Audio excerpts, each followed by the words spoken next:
September 1940. The skies over Britain roar with the sound of engines, hundreds of German bombers slicing through the clouds, their bellies loaded with explosives. The Blitz has begun. Night after night cities burn, London, Coventry, Liverpool, all reduced to rubble. But what frightens the British command most isn't the destruction, it's the precision. Even through fog, even in total darkness, the Luftwaffe's bombs strike factories, power plants and rail yards with uncanny accuracy. The question echoing through underground bunkers and government offices is simple. How are they doing it? Radar can't explain it. Luck can't explain it. Someone, somewhere, has given Hitler's pilots a way to navigate the night skies as if guided by an invisible hand. And that's when one young scientist, Dr. Reginald Victor Jones, aged 28, steps forward with an idea that sounds almost unbelievable. Reginald Jones wasn't a soldier. He didn't wear a uniform or carry a weapon. He was a physicist, sharp-minded, soft-spoken, a man who preferred logic over heroics. But his curiosity was dangerous. Before the war, he had studied under Nobel laureates at Oxford, diving deep into experimental physics and radio wave theory. When the war broke out, that knowledge made him a rare kind of weapon, one who could fight with ideas, not bullets. Jones was recruited into the British Air Ministry's Scientific Intelligence Division, a small, secretive branch tasked with decoding the enemy's technological tricks. And soon, a report landed on his desk, one that would change everything. Captured German documents, vague intelligence intercepts, and strange radio signals picked up over the channel. To most analysts, they were meaningless noise, but to Jones, they formed a pattern, faint but unmistakable. He began to suspect that the Germans had developed a new kind of radio navigation system, something that could guide bombers to their targets by following intersecting radio beams, invisible highways in the sky. Each bomber would simply fly along one beam until it intersected another, and where those two signals crossed, the bomb bay doors would open.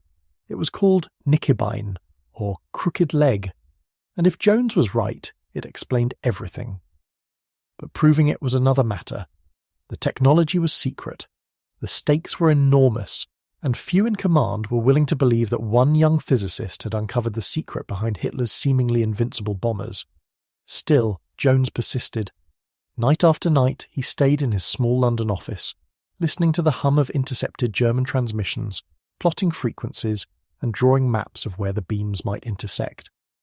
While bombs thundered outside his window, he worked under the flicker of a single lamp, determined to expose the invisible web Germany had spun across the skies of Europe. And as the nights grew darker, so did the stakes. Because if he was wrong, Britain's cities would continue to burn.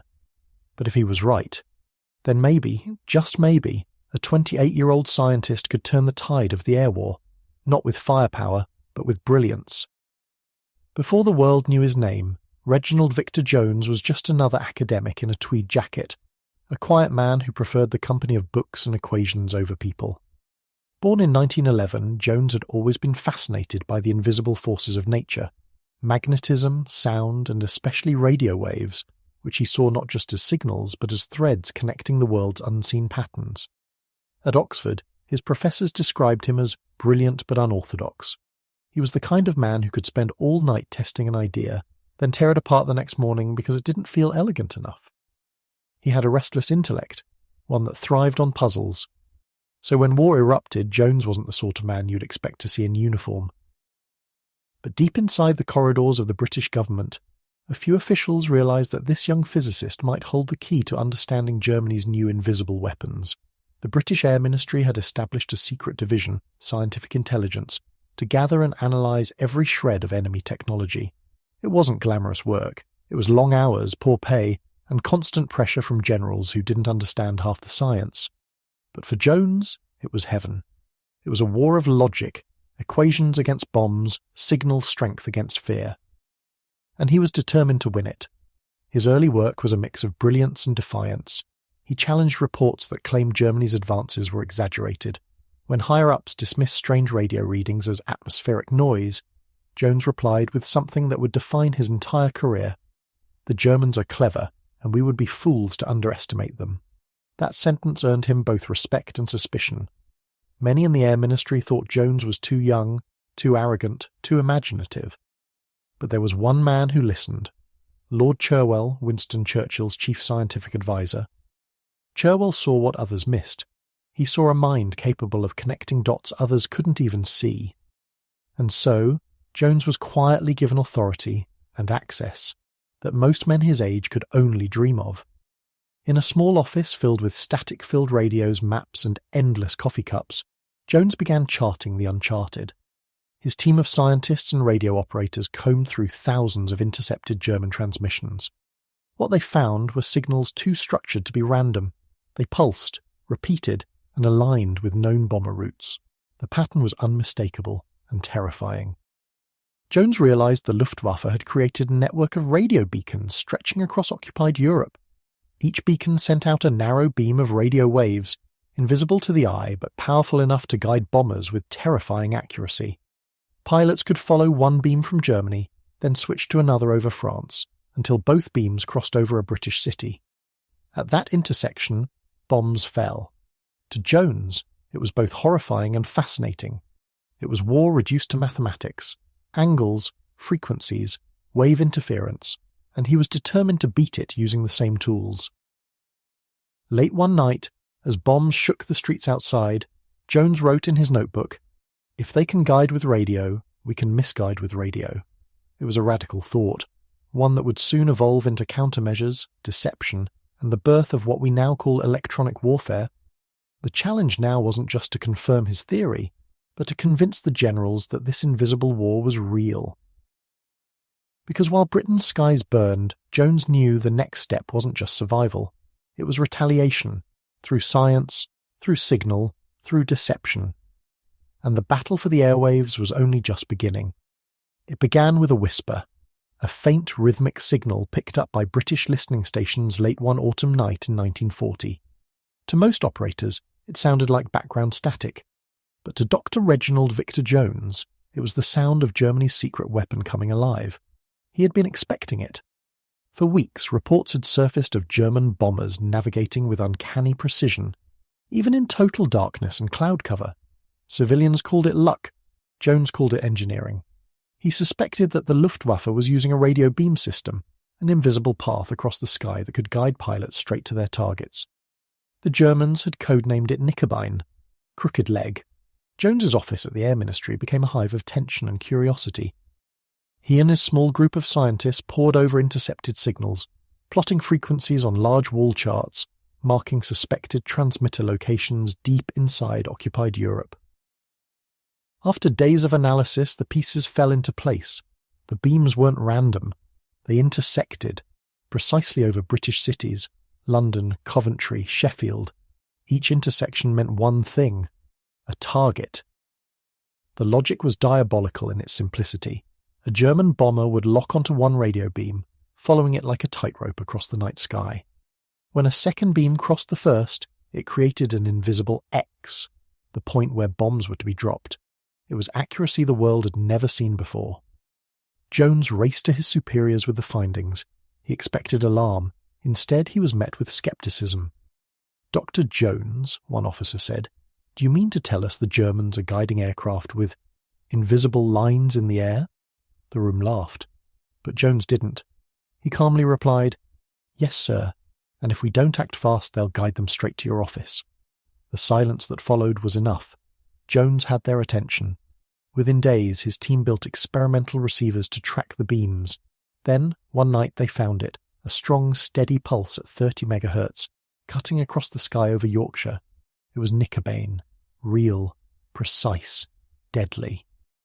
The RAF immediately ordered a series of countermeasures. Jones proposed a simple yet ingenious idea. If they could broadcast on the same frequency, slightly off phase, they could bend or distort the German beam, tricking pilots into thinking they were on course when, in reality, they were miles off target. It was the first act of radio deception in history. The results were stunning. On several raids, bombers dropped their payloads over empty fields or open countryside, believing they were above major cities. German intelligence couldn't understand what had gone wrong. Their perfect system had failed. Jones's quiet war was beginning to turn. He and his small band of physicists, mathematicians, and engineers had proven that science could defend a nation, not just guns and planes. But Knickerbein was only the beginning. Soon the Germans would upgrade their technology. Stronger beams, more frequencies, smarter systems. Each time Jones had to adapt, predict and counter. As he later wrote, "We were fighting a duel in the dark, one side shaping the air with waves, the other bending them back. It was a new kind of warfare, unseen yet decisive, a war of minds, not just machines." And Jones was its quiet commander. By late 1940, the German bombings were growing bolder, more precise, more devastating. Civilians huddled in shelters as the Blitz raged across Britain. Each night sirens wailed and searchlights clawed the sky. Yet even as flames consumed cities, Dr. Reginald Victor Jones sat calmly at his desk, charting radio frequencies by hand, searching for patterns amid the chaos. He knew something had changed. The Luftwaffe had learned from their failures with Knickerbein. Their new system, X-Durate, was far more advanced, tighter beams, higher frequencies, and pinpoint accuracy. If Knickerbein was a knife, X-Durate was a scalpel. Jones's first clue came from a captured German pilot. Under interrogation, the man mentioned a word: X-Durate. Most dismissed it as nonsense, but Jones's instincts sparked. He immediately ordered listening stations to scan higher frequencies far beyond the known Knickerbein range, and soon enough, they found it. Strange pulses, rhythmic, deliberate, unlike anything seen before. The beams of X-Durate were narrower, more complex, and modulated with timing signals that allowed bombers to measure distance with eerie precision. By comparing these modulations, pilots could drop bombs within hundreds of meters of their targets, at night, in fog, even through thick smoke. It was cutting-edge science turned into a weapon. Jones was fascinated. To him, this wasn't just warfare. It was a deadly chess match between engineers. Every pulse, every oscillation was a move on the board, and if he could decode it fast enough, he could counter it. In a cold, dim laboratory, Jones and his small team of radio specialists set to work. They built custom receivers, scavenging parts from broken equipment, and stayed up through endless nights tracking signals from across the channel. Cigarette smoke filled the air, coffee cups stacked high, maps of Britain and northern France covered the walls, marked with lines of chalk tracing invisible paths of radio energy. Finally, Jones cracked it. The X-Durate system wasn't just a single beam, it was a series of beams, each carrying coded timing signals. By listening closely, he realized he could predict exactly when and where German bombers would release their payloads. That knowledge was priceless. It meant the British could jam or mislead the signals, throwing off the bombers' aim, or even guide them to empty countryside. The true test came in November 1940 during the infamous raid on Coventry. British intelligence intercepted the X-Durate signals and pinpointed the likely target. But High Command hesitated. Was the data reliable? Could Jones be trusted? Jones believed it completely. He had done the math. The signals lined up. Coventry was the target. But communication broke down. The warnings came too late. That night, 500 German bombers descended upon the city. The air was filled with fire. Over 500 civilians were killed, and much of Coventry was destroyed. Jones was devastated. For weeks he barely slept. He replayed every calculation, every intercepted signal, wondering if he could have done more. But instead of breaking him, Coventry steeled his resolve. He wrote in his notebook, "If the enemy can think, we must think faster." And so he did. Within days, he perfected new jamming transmitters, tuned precisely to the X-Durate frequencies. The next time the Luftwaffe launched a major raid, their bombs fell miles from target, scattered across fields, rivers, and rural roads. The message was clear. Britain could fight back, not with brute force, but with intellect. For the first time, the balance of the invisible war began to shift. The Luftwaffe still had the numbers, but Jones had the science. Each new German system became a challenge to decode, and each successful countermeasure saved hundreds, sometimes thousands of lives. He wasn't a soldier, he didn't fire a single shot. Yet in this hidden war of signals and deception, Dr. Reginald Victor Jones was becoming one of Britain's most important weapons. By 1941, the skies above Britain had become a battlefield not just of aircraft, but of frequencies. Every night, as German bombers roared across the Channel, an invisible duel played out. waves of radio energy colliding, distorting, bending through the air. And at the heart of this unseen struggle sat Dr. Reginald Victor Jones, the man who had turned physics into a form of warfare. Jones knew the Germans wouldn't stop. They had failed with Knickerbein and stumbled with Exturate. But their engineers were relentless. Each new system was smarter, faster, harder to jam. To stay ahead, Britain needed not just defence, but deception. Jones began to think differently. He realised that jamming enemy beams was only part of the solution. What if, instead of blocking German signals, they could feed them false ones? If they could make the enemy believe they were hitting their targets while actually dropping bombs harmlessly over empty ground? It was a revolutionary idea, not merely fighting back, but tricking the enemy's technology. This was the birth of electronic countermeasures, a science that would reshape warfare for generations to come. Jones worked closely with British radio engineers, the Royal Air Force, and even civilian scientists from universities across the country. They built secret facilities equipped with transmitters designed to mimic German signals. When German beams reached Britain, these transmitters intercepted and rebroadcast modified signals, slightly shifted in phase or frequency. To the Luftwaffe pilots, everything appeared normal. The instruments glowed, the indicators were steady. They followed their invisible guides, right into nowhere. In one raid, a squadron of German bombers dropped their payloads nearly 10 miles off target, believing they had struck an industrial complex. In reality, their bombs fell harmlessly on farmland. It was a masterpiece of quiet warfare, a symphony of math, timing, and courage. Jones named these operations Meekons, short for masking beacons. Each Meekon broadcast pretended to be a legitimate German signal but subtly distorted it. The more the Germans tried to compensate, the worse their navigation became. At first, German commanders believed their equipment was malfunctioning. They replaced components, recalibrated instruments, even accused pilots of incompetence. But as failures continued, confusion spread through their entire command structure. It was exactly what Jones wanted. He wasn't just jamming their systems, he was undermining their confidence. This deception campaign grew so successful that it extended beyond navigation. Jones and his colleagues began applying similar techniques to radar, communications, and even enemy intelligence intercepts. Britain was learning to weaponize misinformation, not through spies or propaganda, but through pure science. The results were staggering. Bombing accuracy plummeted. German strategists couldn't understand how their once perfect systems were now unreliable. Some even suspected sabotage from within. Behind the scenes, Jones simply smiled. He had turned their own brilliance against them, but the work took its toll.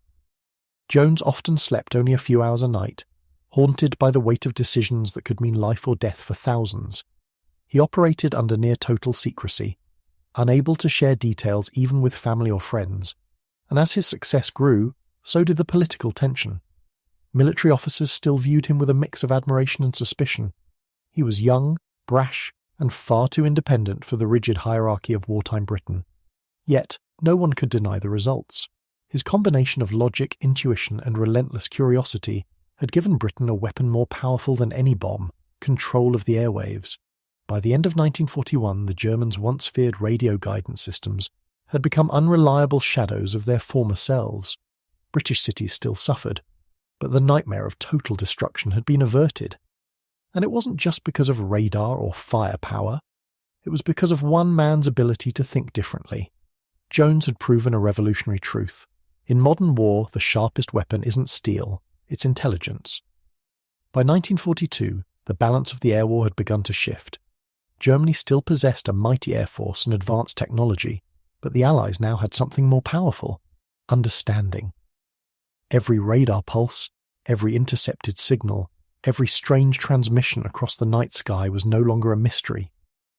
Because in a quiet room inside the British Air Ministry, surrounded by radio dials and cigarette smoke, Dr. Reginald Victor Jones had built the foundation of a new kind of warfare: scientific intelligence. His success against the Knickerbein and Exturate systems had earned him reluctant respect from the higher command. But Jones wasn't interested in praise or promotion. He cared only about the next problem, the next pattern, the next invisible threat waiting to be uncovered, and he didn't have to wait long. In early 1942, reports came in from British radar stations. Unidentified signals were being detected in the night skies, short bursts of energy, faint but deliberate. At first, no one knew what they were. Some suspected German experiments, others thought it was atmospheric interference. Jones, as always, saw a pattern where others saw noise. He realized that the enemy was now developing new radar and detection systems, not just to guide bombers, but to spot Allied aircraft and counter Britain's growing technological advantage. This discovery led to one of Jones's most ambitious projects yet, radar deception.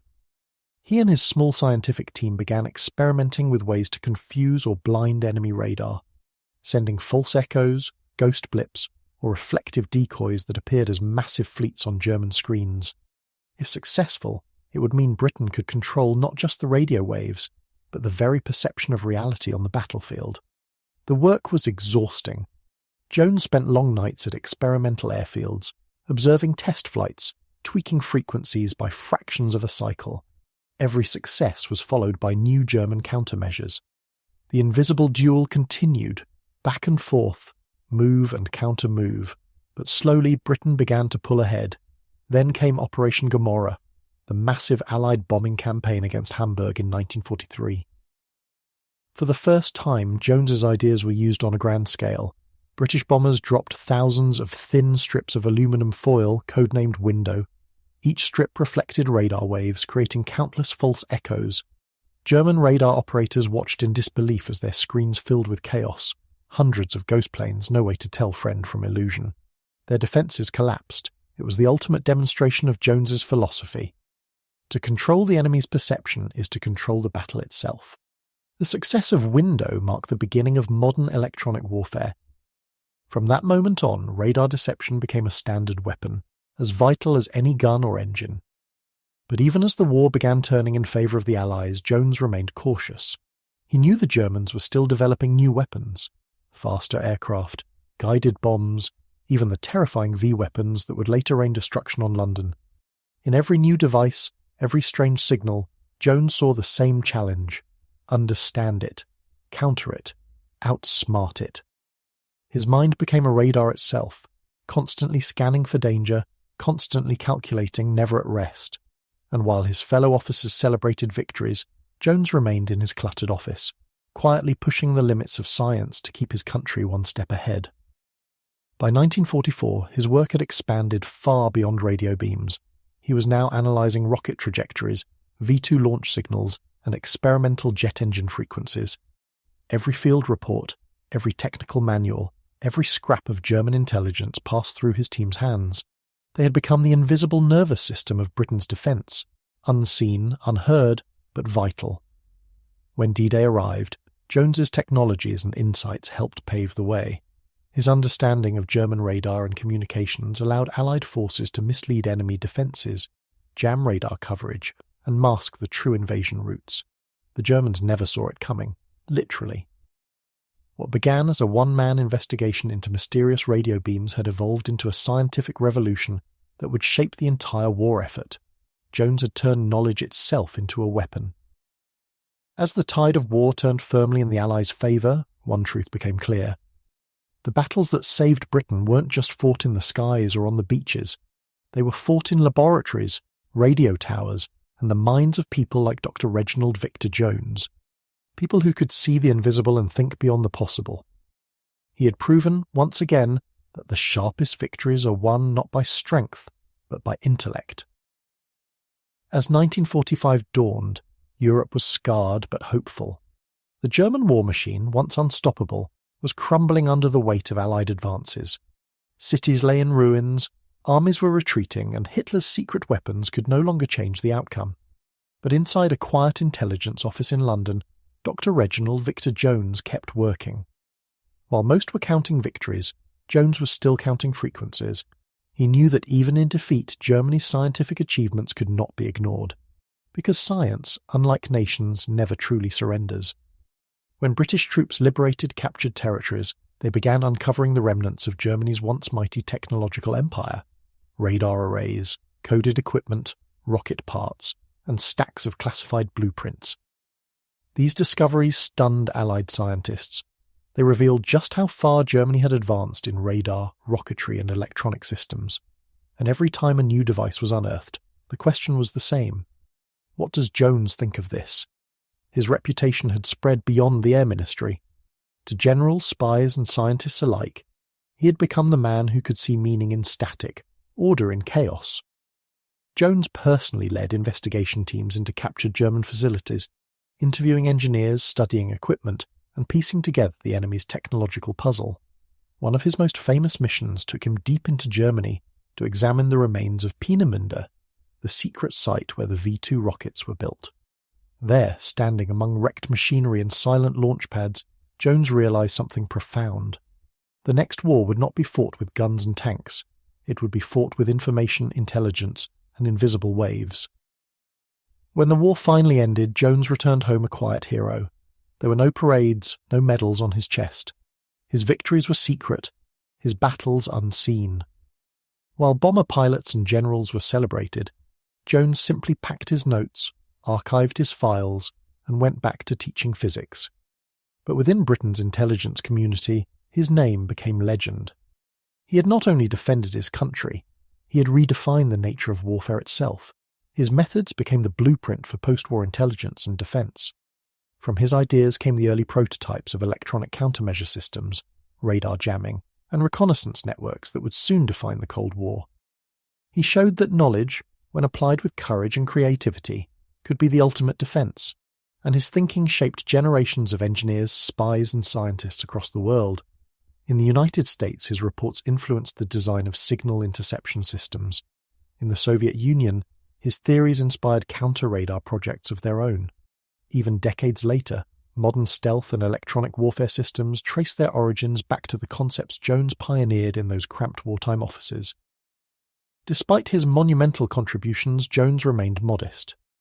When asked later in life about his achievements, he simply said, "I was never trying to be a hero. I was just trying to make sense of what I was hearing." That humility defined him as much as his intellect. He saw war not as a stage for glory, but as a problem to be solved, a deadly equation that demanded clarity, logic, and heart. In his memoir, Most Secret War, Jones reflected on those years. We fought not with weapons, but with wits, and in that, I like to think, we proved that reason could stand against madness. Those words capture the essence of his legacy, a reminder that behind every victory, behind every great machine or invention, there is always a mind that dared to question the impossible. As the Cold War began, Jones's influence quietly shaped the emerging world of espionage, counterintelligence, and electronic defence. The invisible war he had once fought in the skies of Britain had simply evolved, spreading into the oceans, the atmosphere, and even space. Every radar warning, every stealth aircraft, every electronic jamming system owes something to the principles he discovered. The invisible became visible. The impossible became real. And so, the story of Dr. Reginald Victor Jones is not just the tale of a physicist or a spy. It is the story of how one young scientist, armed with curiosity, courage, and a pencil, changed the course of history without ever firing a gun. He proved that the greatest victories are born not of strength, but of intellect. That even in the darkest of times, one man with an idea can illuminate the world. The guns have long fallen silent. The radar screens that once glowed in British bunkers now rest behind glass in museums. But the legacy of Dr. Reginald Victor Jones, the quiet physicist who saw through Germany's darkest secrets, still hums in the background of our modern world. Every time a pilot takes off guided by radar, every time a satellite scans the Earth, every time electronic warfare systems shield soldiers from unseen threats, a small part of Jones's mind is there, embedded in the circuits, the algorithms, the unseen guardians of modern defence. In the decades after the war, Jones returned to academia, becoming a professor at the University of Aberdeen. There, he inspired a new generation of engineers and thinkers, teaching not only science, but the philosophy of curiosity under fire. He spoke often of the war, not with pride, but with wonder. He would tell his students, "The greatest discoveries come when you stop accepting what everyone else believes." That idea, the courage to question, was what made him dangerous to the Nazis and invaluable to Britain. Recognition came late, but it did come. In 1946, he was appointed an officer of the Order of the British Empire, Later in 1993, he received a Knight Commander of the Order of the British Empire, KBE, one of the highest honours in the UK. By then, his story had begun to surface in declassified archives, revealing the immense scope of his wartime brilliance. When his memoir, Most Secret War, was published, readers were stunned. They realised that many of the critical turning points of Bidouithund, the battles, the evasions, the countermeasures, had been shaped not only by generals and soldiers, but by scientists like Jones, working in secrecy and silence. In the years that followed, historians began calling him the father of electronic intelligence. His methods laid the groundwork for MI6's Scientific Intelligence Division, and his theories guided the creation of NATO's early radar and signal detection systems. Even during the Cold War, many intelligence breakthroughs were traced back to the analytical framework Jones had built decades earlier. But for Jones, the reward was never power or fame. It was understanding, the satisfaction of uncovering truth in a world clouded by deception. He once wrote, "Science and intelligence are not so different. Both seek patterns in chaos. Both depend on imagination." Today, in an age of drones, satellites and cyber warfare, his influence feels more relevant than ever. The invisible battles he once fought have evolved into digital frontiers, data, encryption, and signals racing across the globe at light speed. But the principles remain the same. Observe carefully, think critically, never underestimate the power of one well-timed idea. As historians reflect on World War II, Jones's name often appears alongside Turing, Churchill and Oppenheimer, not because he built bombs or led armies, but because he changed how we understand the art of intelligence. He turned information into defense, logic into survival. And perhaps most importantly, he reminded the world that heroes don't always wear uniforms or carry rifles. Sometimes they wear lab coats and glasses and fight their wars with equations and courage. When Sir Reginald Victor Jones passed away in 1997, he left behind no statues, no monuments, only ideas. But those ideas endure.